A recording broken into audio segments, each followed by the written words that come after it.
What is it about fear that freaks us out? When you think about speaking in front of groups, public speaking, presenting, whatever you want to call it, a lot of people have a massive fear for that. And I'm really curious to find out what that fear is about and why people have that fear. Also, if you think about it, is the opposite of fear calmness, confidence, excitement? What is it? What else do you want? If you've got fear, what do you want to replace it with? And for me, it was always, if I can overcome that fear, I will become confident.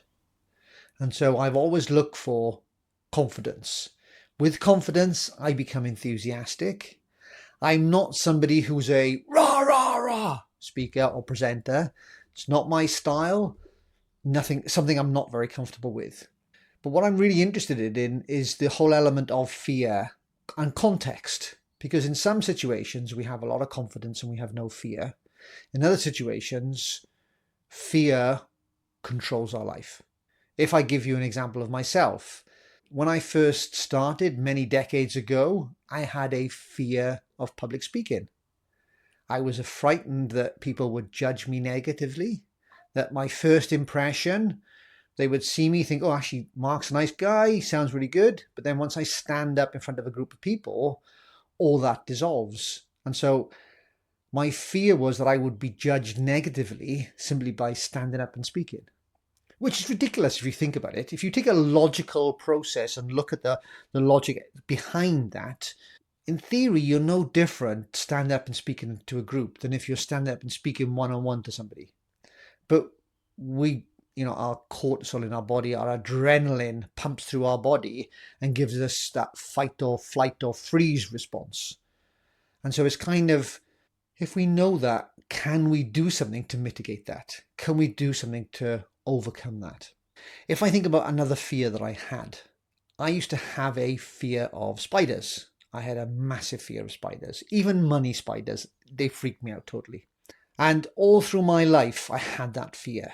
And I think the thing that helped me overcome the fear was actually I was sick of being frightened of spiders. In the UK, we don't have any poisonous spiders. And I know that sometimes we react to certain situations because there's a safety mechanism there. Yeah, if we're fearful of crossing a busy road because we might get hit by a car, fearful of putting our hand near a tiger because it might get bitten off. The latter I don't have much experience of, the former I do. And so if you think about what the context of fear is within your world, for me, in my world, it was spiders. I was freaked out by them and I got really, really annoyed. Now, if I was in a situation where I had to get rid of a spider, then I would. I'd take a few deep breaths, grab it, chuck it out the window. I would really freak me. And it even got to the stage where if I thought that a spider was in a house and I wanted to use a brush to get it out, then my mind was saying that spider's going to run up that brush, run up the broom handle, and run up my arm and attack me. And we're talking about a spider which is less than my fingernail in size. It's not rational, it's not logic. So it's a kind of almost like a phobia. And for me, it got to a stage where I was sick of feeling like this. I was really frustrated with myself and I wanted to change. I was lucky enough to change it by accident. I'd started doing an NLP course, a neuro-linguistic programming course, and I was learning the different levels and how to become an NLP coach. And within that, there is a technique called the fast phobia cure. And what it does is it helps you think back to when the situation might have arisen that would cause that fear to be implanted within your head. And have I somehow amplified it to worsen what it is? And so through running that cure, I enabled myself to become no longer fearful of spiders. And it was very bizarre because it literally took me 20 minutes to do. And then I thought, right, let me test this. And so I went out and I picked up a spider. And do you know what the craziest thing was? It was holding that spider in my hand and I could not believe I was not reacting negatively to that or freaking out. And that, for me, felt really uncomfortable. Why am I not responding to this? Because I was automatic. I'd tuned myself into do it without even thinking. So it was a reaction. And I was like, why am I not fearful of this spider? And I could not get over that feeling that I wasn't fearful of it. And I think public speaking is very similar. People expect it to be really hard. They expect all these things to happen when they stand up in front of a group. Yet when they overcome their fear and take a deep breath and go on and speak, whether it's in front of a small group or it's in front of a massive auditorium, what they expected to happen, or all the worst things they expected to happen, never does. They come off stage and they go, actually, do you know what? That wasn't as bad as I thought it was. But then what do we do next time? Rather than thinking about the thing that went really well, we happen then to think about, oh, that's going to go wrong again. That's not going to happen. That must have been a lucky event. Maybe I'm going to mess it up again. Maybe I'm not going to come across credible again. And so we have that replay of the negative elements that go wrong in our life rather than the positive and the things that we can build on. Think about situations where you have a lot of confidence. I can imagine there are definitely elements of your life where you have confidence. So you know that you can experience confidence. You know you can show confidence. Now, were you always confident in that situation? Maybe it just came naturally to you. What I found is, for me, the thing that helps me build confidence and overcome my fear, I need to be really annoyed and frustrated that this is happening and stopping me from doing something else in my life. Big speaking was, I was shy as a young child, and speaking up and being the center of attention really freaked me out. I didn't want to be the center of attention.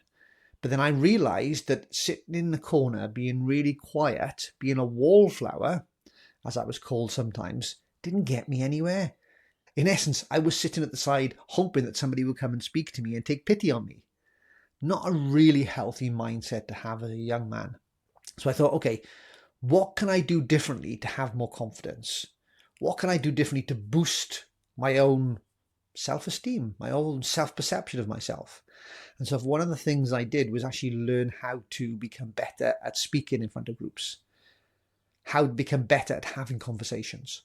And it was through that that enabled me to go and interview for a job I never thought I'd interview, where part of my job was every day I would be going out meeting new people and presenting ideas to them. Going out there, taking a deep breath, not worrying about being perfect, just going out there and doing it, and then getting some feedback. Whether there was feedback from the other people or whether there was feedback from how I felt.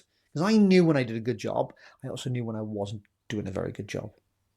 So I had that internal barometer within inside me which told me whether, yeah, actually you did a good job there, Mark. You probably could have done better there.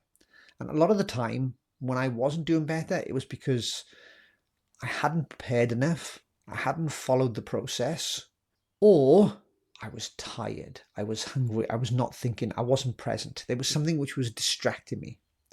Once I started to deal with those, I felt that I was present, I was confident, and I enjoyed myself. It's a bit like video. Some of you are really frightened of going on video.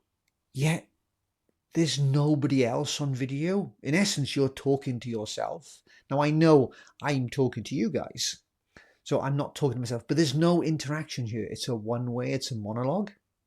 And there will be some people who go, yeah, I really like this. I like the way you speak, Mark. I like the way you talk. I like the way you talk about and share your ideas. Other people go, yeah, whatever, move on. And that's fine. I'm not here for everybody to like me. I'm here to connect with people who like me, learn about them, and that they'll connect with me, I'll connect with them. For me, video is a great way of connecting with people, making relationships, understanding what they're about, them understanding what I'm about, and then who knows where that relationship goes. And so I don't get freaked out by a video. And actually, I think video is a lot easier sometimes than standing in front of a group. Because then when you stand in front of a group, you see faces, you see body movements, and then you interpret those body movements generally as negative. And what I found a lot of my clients do is they assume that if somebody crosses their hands, they're disengaged. Or somebody looks away, they're bored. This is the dialogue that we have inside our head. And then it makes us go, oh, I'm not really good. And then we have that internal dog ramp up. We become less present. We lose our confidence. Our fear factor comes back in again. That person crossing their hands could have been crossing their hands because they've got a sore shoulder or they just feel uncomfortable in the chair they're at. They could have been looking away because they were thinking about something else. They could even be looking down on their phone because they're making a note of something you've just said and they want to remember it. Or they just could have phased out for a second or two, and that's totally fine, because keeping attention all the time is really, really hard. So sometimes we need to phase out so we can phase back in. So there are many reasons why other people phase out. We tend to interpret it one way, but of course that drops our confidence, increases our fear, takes us back to stage one. Oh my God, I've not been really good. So what I want to ask you is think about contexts in your life where you do have confidence, and how does that show up? And how can you take something from that and apply it to things that you're fearful of? So for example, public speaking. Nothing really bad is going to happen to you when you speak in front of a group. Yes, you might stumble, you might lose your words, you might have a mind blank all of a sudden, but that's not life-threatening. And most people in the audience, if they see you stumble, they'll want you to succeed. They'll urge for you to succeed. They don't want to see you fail. Now, obviously, what process you follow will enable you to work through and have greater impact. So if you have a good process, which gives you great results, your confidence will be higher. If you don't have a process and you're winging it, potentially your confidence will be lower because you don't know what's going to happen and you have no control of the outcome. So if you want to become better at public speaking, I would highly recommend you find a process that works. Find a process that you can follow that will give you the confidence to get an outcome that you want. And just build on that process. Keep on repeating it. Get feedback. Look for people who can give you feedback. Work with a coach. There's plenty of processes on the internet. I've got processes. If you want to have one of my processes, then put a comment in the bottom about process and framework, and I will send you mine. I know it works because it's worked for me and it's worked for thousands of my clients. But it's got to be relevant to who you are and what you're about. Yeah, a framework that's what it is. It's an idea. You start applying it and then you start putting your own personality into it. You start sharing your own stories. You bring your own spin on it. And that's what makes it rich. It's not something that's to be followed A through to Z with no deviation. For me, it's always a good framework gives me enough information to be confident doing something, but it's not so restrictive I can't be myself. So that's kind of my take on fear. I don't know where you are on fear, and especially in terms of presenting and speaking in public. But if you want to overcome that fear, you want help, then you know where I am. Drop a comment below saying, let's talk, Mark, or watch some more of my videos, or connect with me on LinkedIn or Facebook, and we can generate a conversation to see where that goes. The biggest thing is, if you're frustrated by your fear, don't let it overwhelm you. Take a breath. Think about what one thing can I do to move forward to just making that fear a little bit smaller. And if you just take that one step every now and then, it will change.